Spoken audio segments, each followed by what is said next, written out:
Bienvenue à la présentation de la sélection 2025 du programme d'étudiants convention du Brésil. Je m'appelle Laetitia, je travaille au ministère de l'Éducation qui, avec le ministère des Affaires étrangères du Brésil, est responsable pour le PECG. Aujourd'hui, on va vous raconter les exigences et comment vous inscrire pour ce programme. Et pour cela, j'ai un invité très spécial qui est une vraie étudiante du programme. Bienvenue Céleste. Merci, bonjour. Moi, c'est Céleste Kandi, congolaise de la République du Congo, étudiante à l'Université de Brasilia. Je suis à mon premier semestre d'économie. Merci pour ta participation Céleste. Alors, on va vous raconter quoi c'est ce programme.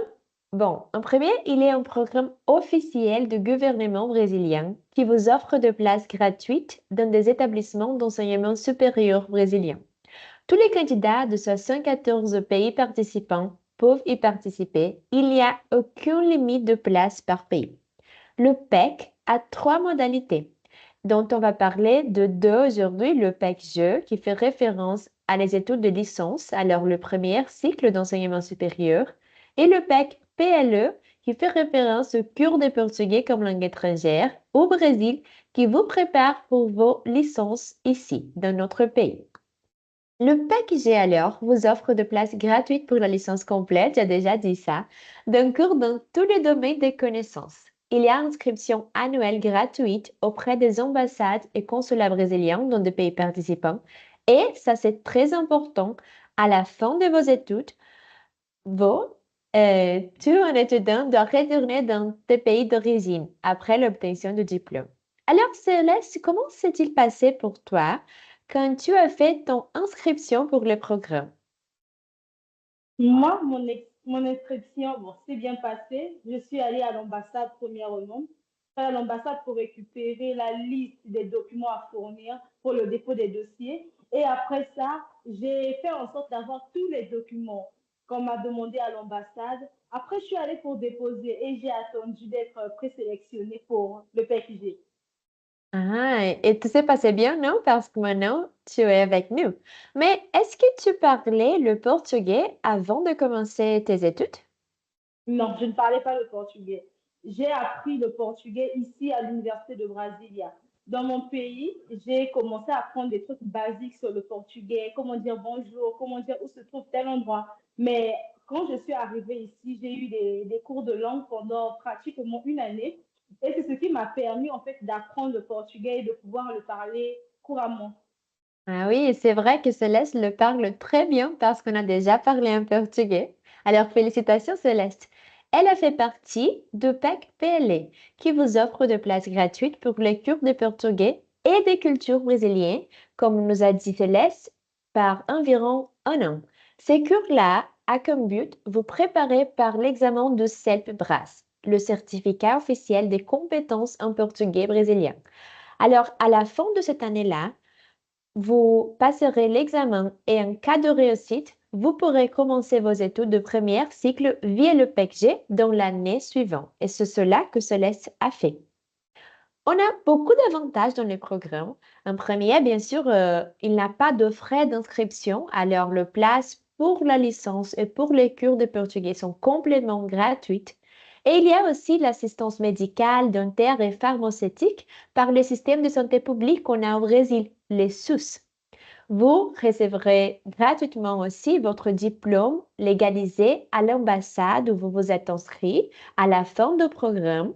Et bien sûr que, comme tous les étudiants brésiliens, vous avez droit à accéder au service d'assistance délié. Et dans des cas spécifiques, le droit d'avoir des bourses du gouvernement brésilien. Mais ce n'est pas tous les cas. Céleste, est-ce que tu connais quelques services d'assistance de ton IS que vous pouvez nous commenter? Oui, chez moi ici, on a le restaurant universitaire qui est gratuit. On a l'accès au restaurant le matin, le midi et le soir pour manger gratuitement, vu que les faits qui disent que nous ne payons pas l'entrée au RU. Et aussi, arrivé ici au Brésil, j'ai eu la grâce d'être logée. Je vivais là à la maison des étudiants parce que ici à l'Université de Brasilia, l'université disponibilise des logements pour les étudiants PECG. Et après avoir satisfait à l'examen de langue, il y a une possibilité d'aller dans une autre maison, là où il y a plusieurs appartements pour les étudiants aussi. Voilà, ça ce n'est pas dans toutes les universités, mais chez moi, ici, il y en a. Et il y a aussi le service social. Pour ceux qui sont dans une situation vraiment compliquée financièrement, l'université peut aider aussi dans ce sens-là. Oui, comme on nous a dit, Celeste, ce n'est pas le cas de toute l'université parce qu'on a plus de 100 universités dans toutes les régions du Brésil. Alors, il faut vérifier quel est ce que vous offre l'institution, l'établissement que vous êtes intéressé. On a, comme on vous avait dit avant, 74 pays participants. Ici, dans ce map, vous pouvez vérifier si votre pays est coloré dans cette édition de programme. Vous pouvez participer, vous pouvez vous inscrire. Bon, en parlant de places, par la sélection de 2025, on a plus de 8000 places de premier cycle dans toutes les régions du Brésil, dans plus de 100 établissements et plus de 280 cours. Pour le cours de portugais, il y a plus de 580 places dans 30 établissements dans 16 États du Brésil. Alors, consultez le site web pour trouver l'institution, l'établissement que vous serve de la meilleure manière. Mais il faut aussi penser à l'exigence pour participer dans les programmes. Céleste, est-ce que tu peux m'aider, s'il te plaît, à raconter les exigences pour s'inscrire? Bon, pour s'inscrire au programme, certes, c'est gratuit, mais il y a certaines exigences. Alors, premièrement, il faut être un ressortissant d'un pays participant. On a dit qu'il y a 70 pays qui participent au programme PECG. Alors, pour postuler, il faut être un ressortissant d'un de ces pays-là. Il faut aussi vivre en dehors du Brésil. Une personne qui vit au Brésil ne peut pas participer au programme PECG. Cela n'est pas possible. Mais aussi, tu ne dois pas être brésilien. Il ne faut pas être brésilien ou avoir des parents brésiliens. Tu peux être dans un pays participant, mais quand tu es brésilien ou tu as des parents brésiliens, tu ne peux pas participer au programme PECG. On ne doit pas aussi avoir le visa pour le Brésil, à l'exception que ce soit un visa touristique. Si tu avais déjà un visa pour le Brésil, ce n'est pas possible de participer au programme PECG. Mais aussi, ça ne s'arrête pas là. On doit aussi avoir au moins 18 ans, au moins 18 ans en janvier 2025. Ce n'est pas un programme pour les mineurs. Avant de voyager, on doit au moins totaliser 18 ans pour pouvoir voyager et venir au Brésil. Et aussi, il faut avoir terminé ou être en train de terminer les études secondaires. Donc, chez moi, dans mon pays, c'est le baccalauréat. Il faut minimum avoir son baccalauréat pour postuler pour le PECG. Ce n'est pas tout. On doit avoir une moyenne globale des études secondaires de 50% ou plus de 12 de moyenne. 12 de moyenne ou plus pour pouvoir postuler au PECG. Il faut se conformer aux prérequis linguistiques. C'est important. C'est important pour pouvoir postuler au PECG. Et pour terminer, on doit avoir un ou plusieurs responsables financiers qui peuvent prouver qu'ils sont en mesure de prendre soin de nous, d'envoyer des fonds pour nos dépenses, pour vos dépenses ici au Brésil, un montant minimum de 300 dollars américains. Voilà, c'est ça. Merci Céleste. C'est important de dire que c'est 300 dollars américains mensuels et c'est 60, la moyenne globale c'est 60. Je pense que Céleste a dit 5 ans, mais c'est 60%. Alors, deux de plus. Merci beaucoup Céleste. Bon, maintenant je veux parler des exigences de lance parce qu'il y a deux options. Ou vous parlez déjà le portugais avant de vous inscrire ou vous voulez apprendre cette langue au Brésil. Alors, si vous parlez déjà le portugais, il y a plusieurs manières de prouver votre capacité de parler cette langue-là. Vous pouvez montrer vos certificats, votre certificat CELPEBRA ou la preuve d'inscription au certificat. Ou si vous avez fait un cours de portugais à l'Institut Guimarães Rosa, vous pouvez montrer un certificat de niveau intermédiaire. Ça, si vous avez étudié le portugais comme langue officielle au lycée. Si vous n'avez, pardon, aucun de ces documents-là, il faut avoir en moyenne en portugais égal ou supérieur à 65%, alors 13 valeurs. Comme ça, vous pouvez vous inscrire pour le PEC-G et, en cas d'être sélectionné, commencer vos études en 2025. Si vous n'avez pas étudié le portugais comme langue officielle au lycée, mais quand même, vous savez déjà la langue, ou vous avez le certificat CELPEBRA, la preuve d'inscription ou le certificat de niveau intermédiaire de cours de portugais de l'Institut Guimarães Rosa. Mais si vous n'avez aucun de ces documents-là, il faut vous inscrire pour le PEC-PLE en ayant une moyenne de 60 ou plus dans la langue officielle de votre pays. Alors, soit-il le français, l'espagnol ou l'anglais, 60 ou plus. Comme ça, vous ferez votre inscription pour le PEC PLE. Si vous passez dans l'inscription, si vous passez, le PEC PLE sera en 2025 après l'examen de CELPEBRA, comme Céleste l'a fait. Et après, en 2026, vous commencerez vos études de la licence dans le cours que vous choisirez. Ici, vous pourrez prendre une photo pour mieux comprendre les exemples de la langue. Vous pouvez pauser la vidéo et prendre une photo. Et on vous parle aussi un peu meilleur de garant financier. Alors, première chose, vous pouvez avoir plusieurs personnes pour vous envoyer de l'argent pour vos dépenses ici au Brésil. Par exemple, votre mère, votre tante, un professeur, un membre de la famille, mais aussi une organisation non gouvernementale. Il y a quelques documents. Vous pouvez aussi prendre une photo de cette page-là pour mieux comprendre. Et dans le site web, il y a plusieurs explications pour véritablement trouver ce qui est nécessaire pour passer dans l'inscription. Mais comment s'inscrire? Céleste, tu m'aides en expliquant les étapes de l'inscription, s'il te plaît? D'accord. Premièrement, pour s'inscrire, la première étape est de remplir le formulaire de préinscription en ligne. Le lien est dans le site, est sur le site de la DCE. Donc, une fois que vous allez remplir le formulaire, c'est la première étape. Après, nous avons une deuxième étape pour pouvoir s'inscrire. Il faut rechercher les établissements d'enseignement supérieur, autrement appelés les IES. Une fois que tu recherches cet établissement-là, et tu dois aussi rechercher les cours disponibles parce que tu peux trouver l'établissement, mais ton cours n'est pas possible dans cet établissement-là. Et aussi, on doit décider des options de place qu'on a. La liste est sur le site. La troisième étape, pour s'inscrire au programme PECG, il faut contacter l'ambassade ou le consulat. Dans chaque pays participant, il y a une ambassade du Brésil. Il faut donc contacter l'ambassade ou le consulat où vous allez vous inscrire pour savoir comment et quand présenter les documents nécessaires parce qu'il y a une période au cours de laquelle on doit aller déposer les documents pour être sélectionné. Et la quatrième étape est de présenter les documents requis, les documents que l'ambassade exige pour s'inscrire. Donc, une fois, il faut présenter les documents à l'ambassade ou au consulat.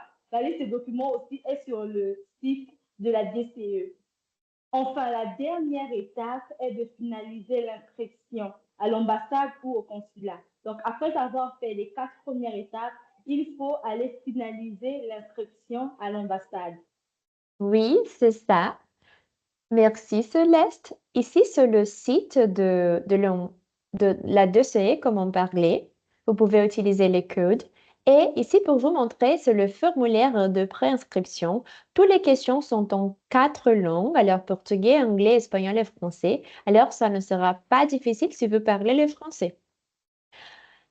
Il y a beaucoup de documents comme Céleste nous avait raconté. Ici, on vous raconte quelqu'un. Vous devrez présenter vos certificats de fin d'études secondaires, le bulletin scolaire complet, votre acte de naissance ou un document identifiant du demandeur, alors ton document, qui a des informations de votre mère et votre père, leur lieu et leur date de naissance. On vous demande aussi de nous montrer, de nous présenter, de présenter à l'ambassade un certificat médical de santé physique et mentale délivré cette année-là. Mais ça, c'est pas pour vous sélectionner, c'est simplement pour mieux connaître votre condition de santé au moment où vous arrivez au Brésil. Il y a les documents de déclaration de responsabilité financière, que sera en portugais, ça va être en portugais. La preuve des revenus nets mensuels de vos sponsors financiers, vos garants financiers. La déclaration sur l'honneur pour l'inscription en portugais aussi.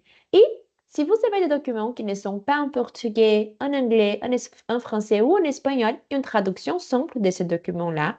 Et si vous vous inscrirez uniquement pour le PECG, il faut présenter la preuve que vous parlez déjà le portugais. Alors, le certificat CELPEBRA, etc., on a déjà parlé de ça. Vous pouvez aussi prendre une photo de cette page pour mieux comprendre tous les documents qu'on a besoin pour nous inscrire. Dans la page de PECG, qui est dans 4 langues, il y a beaucoup plus d'informations, il y a beaucoup de contenu, alors on vous invite à le connaître. Et simplement pour savoir, ici, c'est le calendrier de l'inscription. Alors, depuis le 18 juillet, c'est possible de remplir le formulaire de préinscription. Et jusqu'au le 23 août de ce mois-là, c'est la période pour présenter vos documents à l'ambassade. Si vous avez besoin de faire votre inscription, c'est jusqu'à le 16 août au CEPDRAS. Il y aura une période pour l'ambassade ou le consulat de finaliser l'inscription et le résultat préliminaire va sortir le 25 octobre. Ces périodes-là, c'est aussi pour le sélectionner d'informer leur acceptation, leur retraite ou de demander de changer de place. À partir du 14 novembre, c'est le résultat final. À partir du 25 novembre, les sélectionnés doivent contacter les établissements pour recevoir des informations sur leur inscription. Et en 2025, les voyages commencent. C'est le départ des sélectionnés pour le Brésil. Je vais demander maintenant à Céleste de m'aider avec quelques questions fréquentes. Il y a certaines questions qui sont souvent posées, comme quel est l'âge maximum pour participer? Il y a aussi une question comme combien coûte l'inscription? On a dit que c'est gratuit, on ne paye pas. Et d'autres personnes vont se demander, je ne parle pas portugais, puis-je suivre un cours dans une autre langue? Puis-je suivre le cours dans une autre langue? D'autres se demandent, mon responsable financier peut-il être dans un autre pays? Il y a d'autres questions comme si j'ai déjà commencé ou si j'ai déjà un diplôme de premier cycle, puis-je m'inscrire au programme PECG? Ou encore, puis-je travailler pendant que j'étudie? Plusieurs questions sont posées au sujet du PECG. Oui, c'est vrai, merci Céleste. Alors, en relation à l'âge maximum, il n'en a pas. Il y a seulement un âge minimum, comme on vous a parlé, que c'est 18 ans.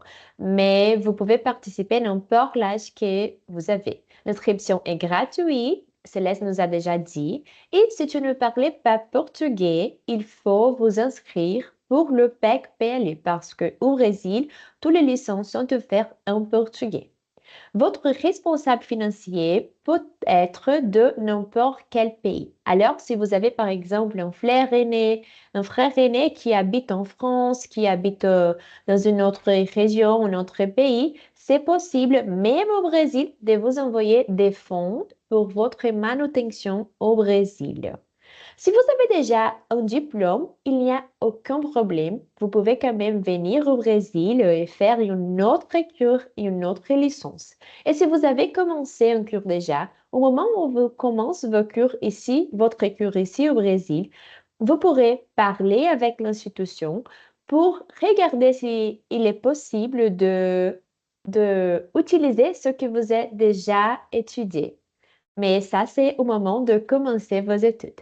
Et si vous pouvez travailler pendant vos études, oui, c'est possible, mais seulement si votre travail est complémentaire, alors ne pose pas de problème avec vos heures d'études.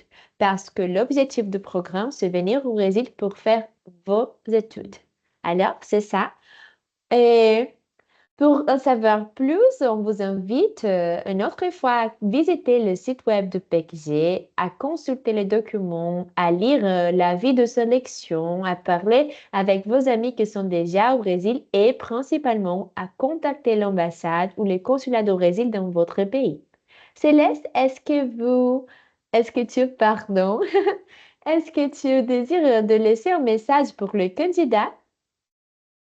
Non, je dirais que celui qui a peur d'essayer ou se demande comment ça va se passer, je t'encourage, vas-y, ça en vaut la peine. Les cours sont très bons, les cours se passent très bien.